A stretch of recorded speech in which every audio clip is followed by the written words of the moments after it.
Junior NTR ఫ్లెక్సీలు తొలగించేశారు. బాలకృష్ణ గారు చెప్తేనే తీసేసామని చెప్పి కూడా చెప్తున్నారు అక్కడ ఎన్టీఆర్ ఘాట్లో హైదరాబాద్. రోజు జూనియర్ ఎన్టీఆర్ ఫ్లెక్సీలు తొలగిస్తే ఎవడ తీయమన్నా అది కానీ ఊడిపోయిన ఇంటికి కానీ ఊడిందా?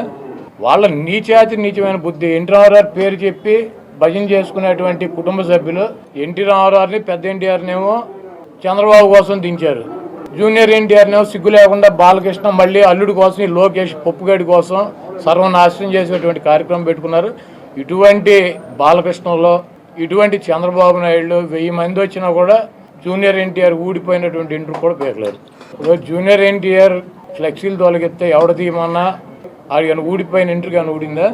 వాళ్ళ నీచమైన బుద్ధి. ఎన్టీ రామారావు పేరు చెప్పి భజన చేసుకునేటువంటి కుటుంబ సభ్యులు ఎన్టీ రామారావుని పెద్ద ఎన్టీఆర్నేమో చంద్రబాబు కోసం దించారు. జూనియర్ ఎన్టీఆర్నేమో సిగ్గు లేకుండా బాలకృష్ణ మళ్ళీ అల్లుడి కోసం, ఈ లోకేష్ పప్పుగడి కోసం సర్వనాశనం చేసేటువంటి కార్యక్రమం పెట్టుకున్నారు. ఇటువంటి బాలకృష్ణలో ఇటువంటి చంద్రబాబు నాయుడు 1000 మంది వచ్చినా కూడా జూనియర్ ఎన్టీఆర్ ఊడిపోయినటువంటి ఇంటర్ కూడా పేర్లేదు.